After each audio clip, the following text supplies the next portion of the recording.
मृदा संसाधन के बारे में समझेंगे। मृदा संसाधन एक महत्वपूर्ण संसाधन है जो जैव जगत को चलाने में काफ़ी सहायता करता है। मृदा संसाधन को या मृदा को मिट्टी भी कहते हैं, तो इसलिए इसको ध्यान में रखना है। अब देखते हैं मृदा संसाधन। मृदा संसाधन सभी जैव जगत को कैसे प्रभावित करता है, ये हमारे जीवन को किस प्रकार से चलाता है उसको देखते हैं। हमारे जीवन में उपयोग में आने वाले भोज्य पदार्थ जो हैं उनका निर्माण भी मिट्टी से ही होता है, इसलिए मिट्टी जो है बहुत ही महत्वपूर्ण संसाधन है।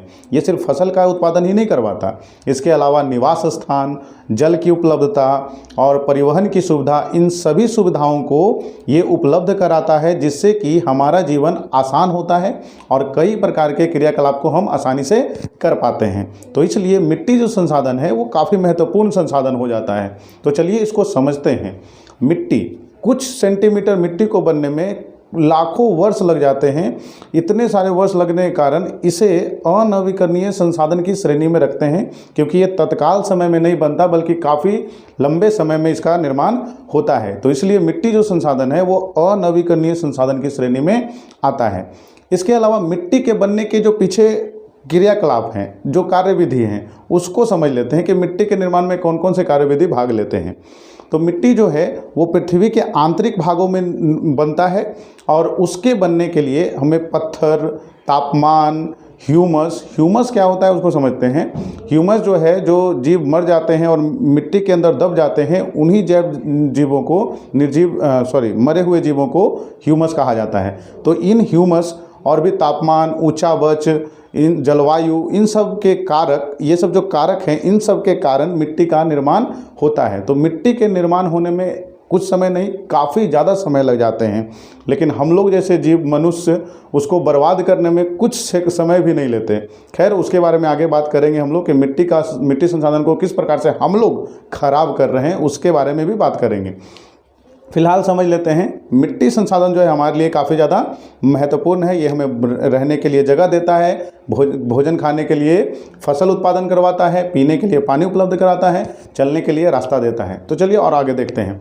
हमारे भारत का जो कृषि अनुसंधान परिषद है, उसने भारत की जितने भी क्षेत्र हैं भारत में, उन सभी क्षेत्रों में जो पाई जाने वाली मिट्टी है, उन सभी मिट्टी के उनके गुण के आधार पे, उनके रंग के आधार पे, उनके प्रकृति के आधार पे 8 भागों में बांटा है। तो भारत में जो मिट्टी पाई जाती है उनके कुल वर्ग हैं 8। ये कौन कौन से वर्ग हैं? तो सबसे पहला है जलोढ़ मिट्टी। पहला मिट्टी जो है वो है कौन? जलोढ़ मिट्टी। दूसरा मिट्टी है काली मिट्टी। तीसरा है लाल एवं पीली मिट्टी। चौथा है लैटेराइट मिट्टी। अगला मिट्टी का प्रकार है शुष्क मिट्टी या इसे मरुस्थलीय मिट्टी कहते हैं। अगला मिट्टी है वन मिट्टी या पर्वतीय मिट्टी। इसे वन मिट्टी या पर्वतीय मिट्टी क्यों कहते हैं, सब के बारे में आगे चलकर हम लोग जानकारी लेंगे। अगला मिट्टी है लवणीय मिट्टी और उसके बाद है पिटमय मिट्टी। तो एक एक करके चलिए देखते हैं मिट्टी के प्रकार को और समझते हैं कि ये मिट्टियाँ किस प्रकार से हमारे जीवन को प्रभावित करती हैं और कौन कौन से इनमें फसल का उत्पादन होता है, इन सब के बारे में देखते हैं। तो चलिए शुरू करते हैं। आइए अब देखते हैं जलोढ़ मिट्टी को। यह काफ़ी महत्वपूर्ण मिट्टी है। नदियों के द्वारा बहाकर लाई गई मिट्टियों को ही जलोढ़ मिट्टी कहते हैं। जलोढ़ मिट्टी काफ़ी उपजाऊ मिट्टी होती है जो नदी के द्वारा बहाकर लाई जाती है और ये हर साल परिवर्तित होती है। लेकिन कुछ जलोढ़ मिट्टी ऐसे भी हैं जो हर साल परिवर्तित नहीं होते हैं। जो पुराने समय में नदियां उस क्षेत्र से तो बहती थी, पर अभी उन नदियों का जो रास्ता है वो चेंज हो चुका है। तो उन क्षेत्रों में जो पाई जाने वाली मिट्टी है वो भी जलोढ़ मिट्टी है, क्योंकि पुराने समय में वो वही नदियों के द्वारा बहाकर लाई गई थी। लेकिन वो जलोढ़ मिट्टी जो है वो उपजाऊ उतनी नहीं होती, उनको खाद डाल डाल कर उनमें फसल का उत्पादन किया जाता है। लेकिन बार बार जो मिट्टी बदलते रहती है, बार बार जो नदी के द्वारा बहा कर लाई जाती है मिट्टी, वो जलोढ़ मिट्टी काफ़ी उपजाऊ मिट्टी होती है। उसमें बिना खाद डाले भी उस फसल का उत्पादन किया जा सकता है। तो चलिए आगे देखते हैं जलोढ़ मिट्टी का परिचय। हमारा जो भारत का उत्तर का जो विशाल मैदान है, वो पूरा का पूरा विशाल मैदान जलोढ़ मिट्टी से ही बना है। इसमें 3 महत्वपूर्ण नदियाँ हैं जिनके द्वारा उत्तर का विशाल मैदान बना है। पहली नदी है सिंधु नदी, दूसरी नदी है गंगा और तीसरा नदी है ब्रह्मपुत्र। इन्हीं 3 नदियों के द्वारा बहाकर लाई गई मिट्टियों से इस पूरे विशाल मैदान का निर्माण हुआ है। तो उत्तर का जो विशाल मैदान है वो भी जलोढ़ मिट्टी से पूरी तरह से बना है। उत्तर का विशाल मैदान सबसे ज़्यादा मिट्टी, स्थलीय भाग जो है वो सबसे ज़्यादा मिट्टी रखने वाला, जलोढ़ मिट्टी रखने वाला क्षेत्र है, ये ध्यान में रखना है। तो इसी कारण से जलोढ़ मिट्टी जो है इसकी जो विशालता है वो सबसे अधिक हो जाती है पूरे भारत में पाई जाने वाली मिट्टी से। तो सबसे ज़्यादा पाया जाने वाला मिट्टी जो है भारत में वो कौन है? जलोढ़ मिट्टी। ये पूरे मिट्टी का लगभग 40% जो भाग है भारत का, जो उत्तर के विशाल मैदान में ही पाया जाता है। तो जलोढ़ मिट्टी जो है वो सबसे अधिक मिट्टी वाला क्षेत्र है, ध्यान में रखना है इसको। अब देखते हैं इसका जो एक और नाम है वो नाम हमेशा याद रखिएगा।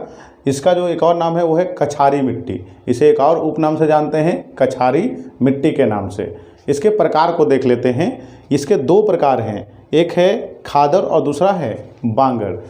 इसके प्रकार जो है इसका ध्यान में रखना है। जलोढ़ मिट्टी के कितने प्रकार होते हैं? तो ये दो प्रकार के होते हैं, एक है खादर और दूसरा है बांगर। खादर किसको कहते हैं? तो खादर जो है प्रत्येक वर्ष नदी के द्वारा बहा कर लाई जाने वाली मिट्टी को ही खादर मिट्टी कहा जाता है, इसको ध्यान में रखना है। तो जिन क्षेत्रों में बाढ़ आती हैं, जिन क्षेत्रों से नदियां हर वर्ष बहती हैं, उन क्षेत्रों में जो पाई जाएगी मिट्टी वो होगी खादर मिट्टी। तो नदी के किनारे पाई जाने वाली मिट्टी जो होगी वो खादर मिट्टी होगी, या उन क्षेत्रों में खादर मिट्टी पाई जाएगी जिन क्षेत्रों में बाढ़ प्रतिवर्ष आते हैं। दूसरा है बांगर मिट्टी। पुरानी जलोढ़ मिट्टी को ही बांगर मिट्टी कहते हैं, जहाँ पे नदी बहुत पहले तो आती थी, उन क्षेत्रों से बहती थी, पर वर्तमान समय में उनका रास्ता बदल चुका है। तो वो भी क्षेत्र जो हैं वो भी जलोढ़ मिट्टी के उदाहरण है, लेकिन वो पुरानी जलोढ़ मिट्टी हैं। उसी जलोढ़ मिट्टी को बांगर मिट्टी कहते हैं। ये मिट्टी उतनी उपजाऊ नहीं होती है जितना खादर होता है। खादर सबसे उपजाऊ मिट्टी होता है, जो कि नई जलोढ़ मिट्टी होती है। इसमें कोई भी प्रकार का खाद डालने की आवश्यकता नहीं है, वह स्वतः ही फसल उत्पादन हो सकता है। इधर अगर देखें तो जो पुरानी जलोढ़ मिट्टी है उसमें खाद की आवश्यकता पड़ती है फसल उत्पादन के लिए, जिससे कि फसल का उत्पादन होता है, ये भी उपजाऊ होती है। अब देख लेते हैं इसमें फसल कौन कौन से बोया जाता है। फसल जो है इसमें मुख्य रूप से गन्ना, चावल, गेहूँ, दलहन फसलें, ये सभी फसलें जो है मुख्य रूप से उगाई जाती हैं जलोढ़ मिट्टी में। और इसमें कौन कौन से रासायनिक पदार्थ पाए जाते हैं इसका भी ध्यान में रखना है। तो वो है पोटास, फास्फोरस और चूना। ये तीन ऐसे रासायनिक पदार्थ हैं जो जलोढ़ मिट्टी में प्रचुर मात्रा में पाई जाती हैं, इसका ध्यान में रखना है। तो जलोढ़ मिट्टी को हम लोगों ने देखा। अब हम लोग देखते हैं काली मिट्टी को। चलिए अब देखते हैं काली मिट्टी को। यह दूसरी मिट्टी है। इसका जो निर्माण होता है वो होता है ज्वालामुखी से जो लावा निकलते हैं, उसके ठंडा होने से जो चट्टान बनता है, उस चट्टान के टूटने फूटने से काली मिट्टी का निर्माण होता है। लावा के ठंडा होने से जो चट्टान बनता है उस चट्टान को बेसाल्ट चट्टान कहते हैं। इसी चट्टान के टूटने फूटने से काली मृदा का निर्माण होता है। इस मिट्टी में क्ले की मात्रा बहुत अधिक होती है, यानी कि चिकनापन बहुत ज़्यादा होता है, जिसके कारण इसमें जल धारण की जो क्षमता होती है वो सबसे अधिक होती है। यही वो मिट्टी है जो सबसे ज़्यादा जल धारण कर सकती है, जल को एब्जॉर्ब कर सकती है। इसका ध्यान में रखना है। पूछता है सवाल कि कौन सी ऐसी मिट्टी है जिसमें जल धारण की क्षमता सबसे अधिक होती है, तो वो है काली मिट्टी। और इसी गुण के कारण, जल धारण अधिक होने के कारण, इसी गुण के कारण इसमें वर्षा आधारित फसलों का उत्पादन किया जाता है, इसका ध्यान में रखना है। इस मिट्टी को और भी अन्य नामों से जाना जाता है, रेगर मिट्टी और कान्हार मिट्टी। कान्हार मिट्टी भी इसे कहते हैं, ध्यान में रखना है। रेगर मिट्टी या कान्हार मिट्टी के नाम से भी इसे जाना जाता है। तो इसके उपनाम याद रखने हैं। किसे रेगर मिट्टी किस मिट्टी को कहते हैं? तो वो है काली मिट्टी, इसका ध्यान में रखना है। या कान्हार मिट्टी किस मिट्टी को कहते हैं? काली मिट्टी को। अब देख लेते हैं इसके रासायनिक संगठन को। इस मिट्टी में कौन कौन से तत्व पाए जाते हैं या फिर यौगिक पाए जाते हैं उसको देख लेते हैं।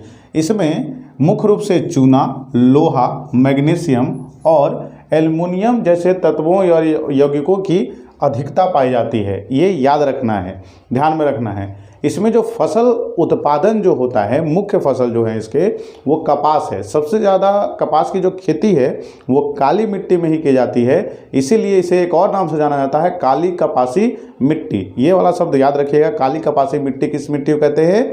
तो काली मिट्टी को इसलिए कहते हैं क्योंकि इसमें कपास की जो खेती है वो बहुत ही अधिक होती है। इसके अलावा भी सोयाबीन, दलहन जैसी फसलों का उत्पादन किया जाता है, इसका ध्यान में रखना है। भारत की कुल मिट्टी का 28.08% है। काली मिट्टी जो है भारत की कुल भूमि का 28.08% मौजूद है। ये ध्यान में रखना है, इसकी मात्रा ध्यान से देखना है इसको। इसका जो क्षेत्र है ये कहाँ कहाँ पाया जाता है, तो ये महाराष्ट्र, गुजरात, राजस्थान, मध्य प्रदेश, कर्नाटक, तमिलनाडु और आंध्र प्रदेश में ये मिट्टी का विस्तार पाया जाता है। इसका सबसे अधिक जो फैलाव है मिट्टी का वो है महाराष्ट्र में। ये ध्यान में रखना है, काली मिट्टी का सबसे अधिक फैलाव किस राज्य में है, तो वो है महाराष्ट्र में। तो आज की जो मिट्टी है काली मिट्टी, आज का जो वीडियो है यहीं तक रोकते हैं। आगे की जो मिट्टी है अगले वीडियो में हम ख़त्म करेंगे और इस तरह से पूरा चैप्टर समाप्त हो जाएगा। तो आज के लिए इतना ही।